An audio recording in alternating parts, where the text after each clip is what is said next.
Candela Rodriguez wurde am 16. November 1999 in Argentinien geboren. Sie war das zweite Kind von Alfredo Rodriguez und Carola Labrador. Die Familie lebte in einer Stadt namens Villa Tesey in der Provinz Buenos Aires. Candela war fast allen Einheimischen bekannt, und ihre engen Freunde beschrieben sie als ein freundliches und lebensfrohes Mädchen, mit dem man leicht ins Gespräch kommen konnte. Am 22. August 2011 verließ sie das Haus, um sich mit ihren Freundinnen aus der Pfadfindergruppe zu treffen, und verschwand spurlos.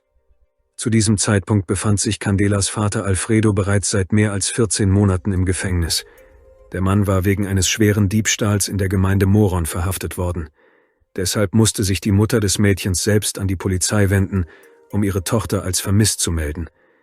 Danach fand Carola die Kraft, sich öffentlich an die Entführer ihrer Tochter zu wenden und ihre sofortige Freilassung zu fordern. Am 23. August desselben Jahres begann in mehreren Stadtteilen eine groß angelegte Suche nach dem minderjährigen Mädchen. Doch trotz aller Bemühungen der Strafverfolgungsbehörden wurden keine Hinweise auf ihren Aufenthaltsort gefunden. Am nächsten Tag wurde eine weitere Suchaktion durchgeführt, die diesmal ein viel größeres Gebiet der Provinz Buenos Aires umfasste. Und obwohl zu diesem Zeitpunkt bereits einige Leute munkelten, dass der Grund für die Entführung des Kindes eine Abrechnung mit dem Vater sei, verwarf das Provinzministerium für Justiz und Sicherheit diese Version ziemlich schnell. Der Grund dafür war, dass Alfredo Rodriguez, der Vater von Candela, nach Ansicht der Strafverfolgungsbehörden trotz seiner Inhaftierung praktisch keine Verbindungen zur Unterwelt hatte. Nun, diese Aussage war etwas voreilig. Zu dieser Zeit arbeiteten Mitarbeiter der Provinzpolizei, Justiz- und Sicherheitsminister Ricardo Casal, Oberkommissar Juan Carlos Paggi und Staatsanwalt Marcelo Tavolaro an diesem Fall. Darüber hinaus wurde eine Gruppe von Psychologen in die Ermittlungen einbezogen, die hauptsächlich mit den Verwandten von Candela arbeiteten. An einem der ersten Tage erhielt Carola mehrere Anrufe von einem minderjährigen Mädchen, das behauptete, Candela sei entführt, gefangen gehalten und verschiedenen Formen körperlicher Gewalt ausgesetzt worden. Die Behörden konnten jedoch recht schnell den Ort ermitteln, von dem aus die Anrufe getätigt wurden, und schließlich stellte sich heraus, dass die Anruferin ein Mädchen im Alter von Candela selbst war. Sie hatte einfach eine Wette mit ihrem älteren Bruder abgeschlossen und musste als Strafe einige seltsame Handlungen ausführen, wie zum Beispiel diese Anrufe. Angesichts der Umstände war das eine grausame und unüberlegte Tat. Es sollte auch erwähnt werden, dass Candela zum Zeitpunkt ihres Verschwindens bereits ein eigenes Mobiltelefon hatte, das jedoch wegen Nichtbezahlung gesperrt war. Trotzdem gelang es den Behörden, Druck auf den Mobilfunkanbieter auszuüben und die SIM-Karte zu reaktivieren, um den Standort des Geräts zu verfolgen. Letztendlich führten diese Maßnahmen jedoch nicht zum gewünschten Ergebnis. Am 25. August organisierte Carola eine Art Marsch und forderte die Behörden auf, neue Suchmaßnahmen nach ihrer Tochter einzuleiten. Anscheinend war die Frau überzeugt, dass Candela oder ihre Entführer diese Veranstaltung im Fernsehen sehen würden.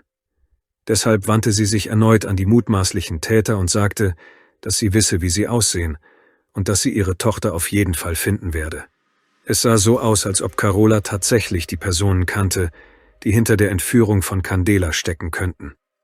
Minister Ricardo Casal äußerte sich jedoch nicht zu der Erklärung der Frau und teilte lediglich mit, dass jeder, der Informationen über den Aufenthaltsort des Kindes liefern könne, eine Belohnung in Höhe von 100.000 Pesos erhalten werde.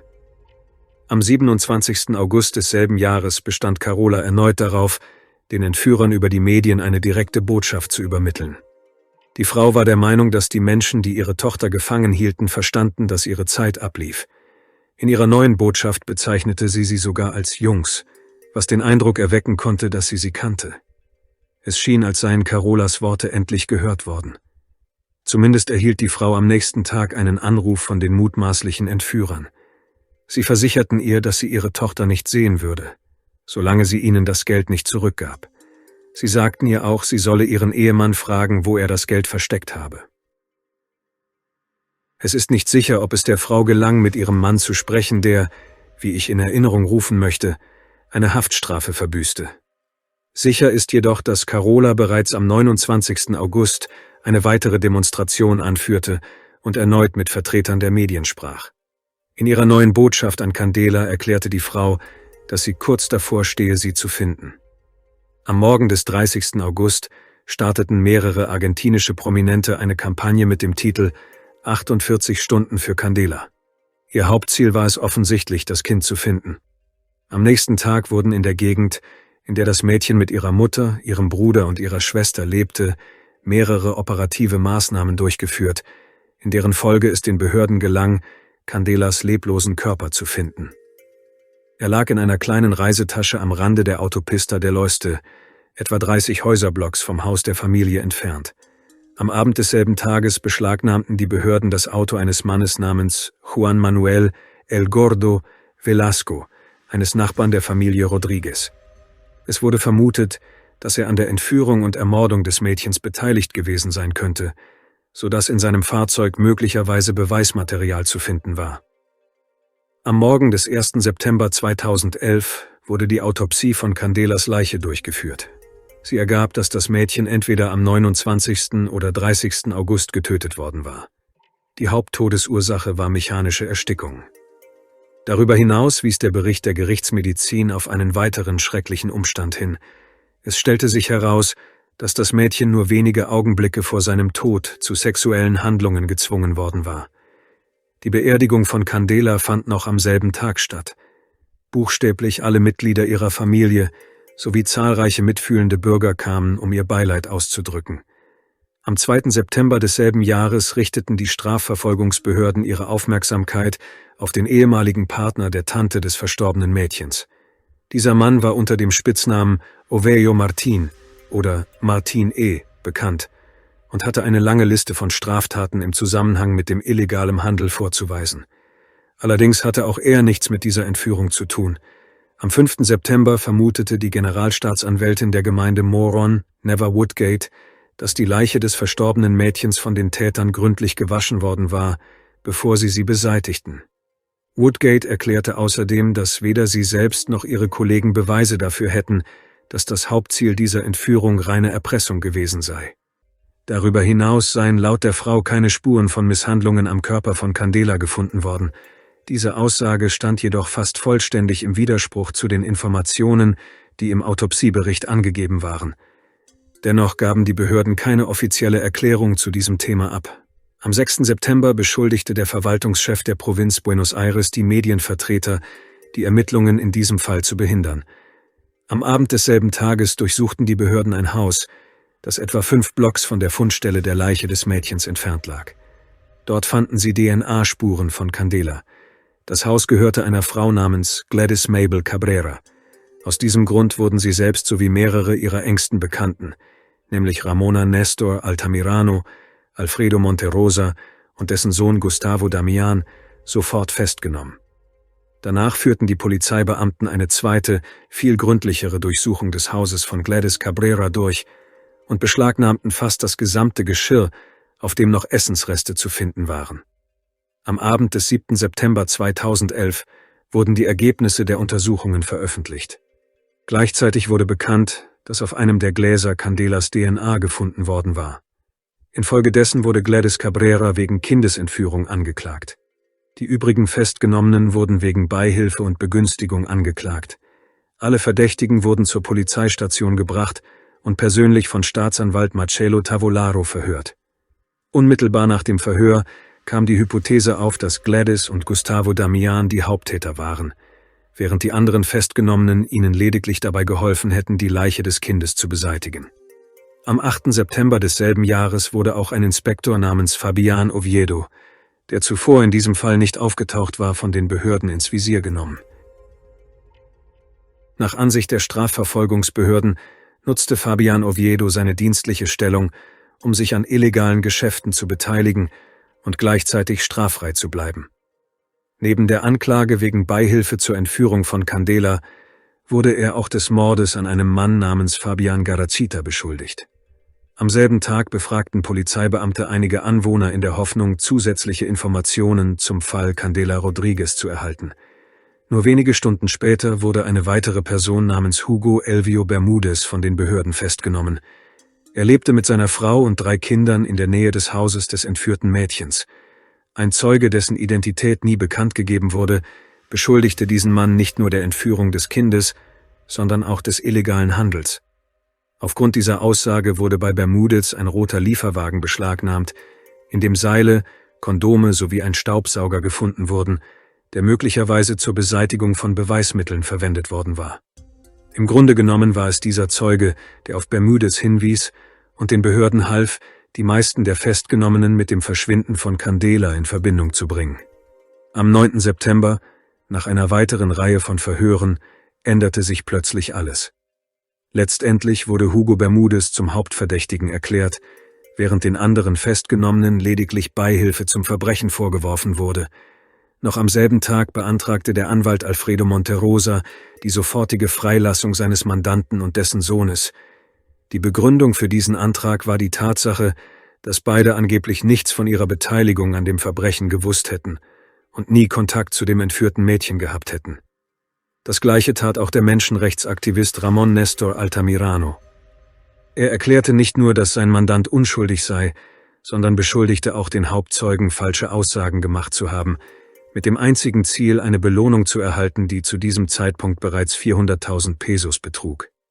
Darüber hinaus reichte der Anwalt von Altamirano einen schriftlichen Antrag an Staatsanwalt Marcelo Tavolaro ein, der persönlich an der Durchsuchung des Hauses von Gladys Cabrera beteiligt gewesen war, um einen offiziellen Bericht über die Durchsuchung zu erhalten und damit seine Verteidigungslinie zu stärken.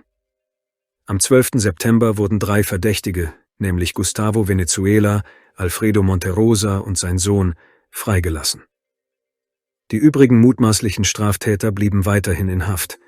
Gegen 20 Uhr desselben Tages fand eine öffentliche Protestkundgebung statt, die von Ramons Ehefrau organisiert worden war.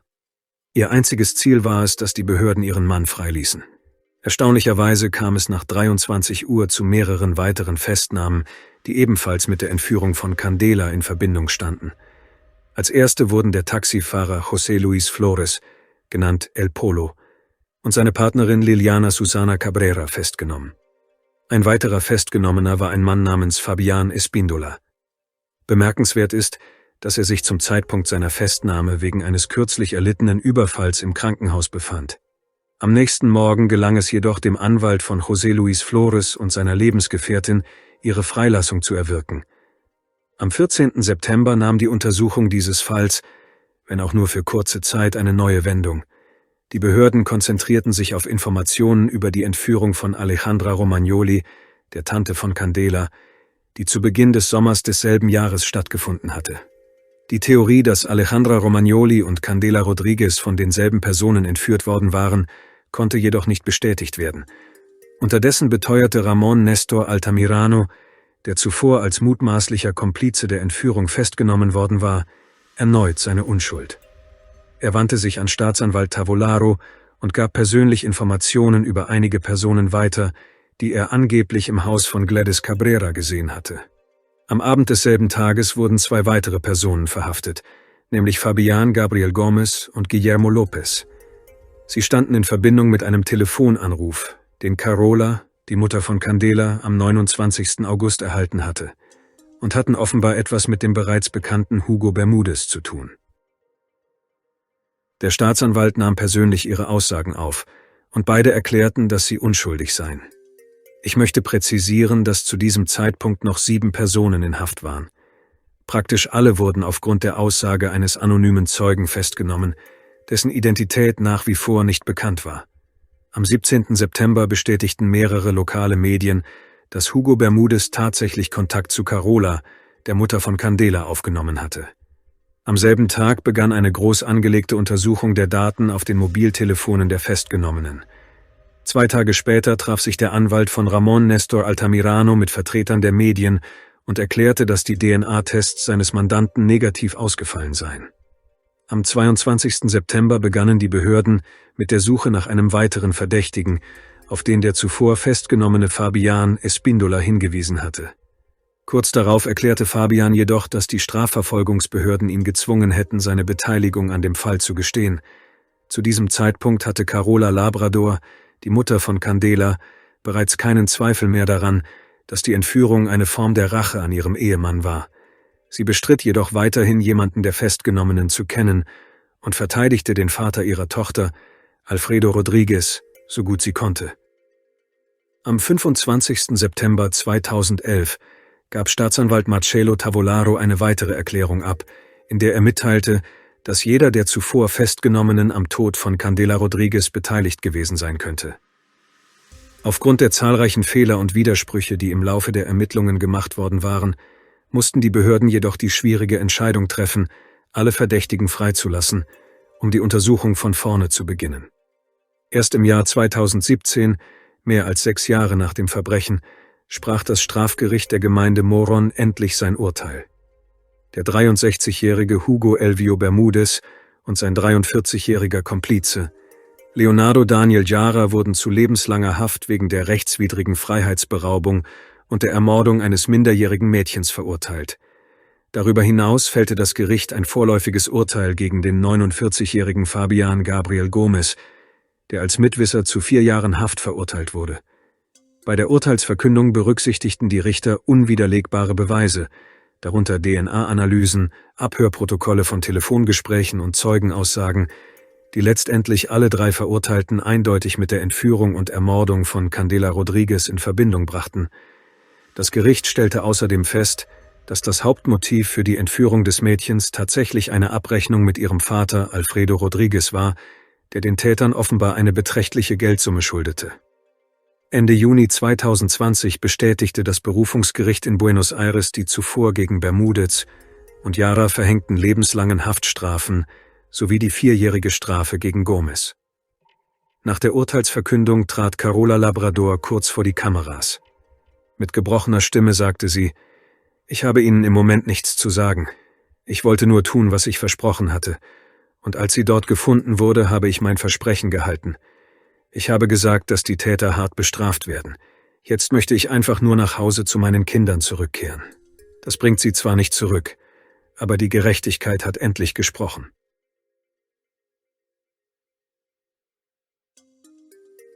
Danke fürs Zuschauen und passen Sie auf sich auf.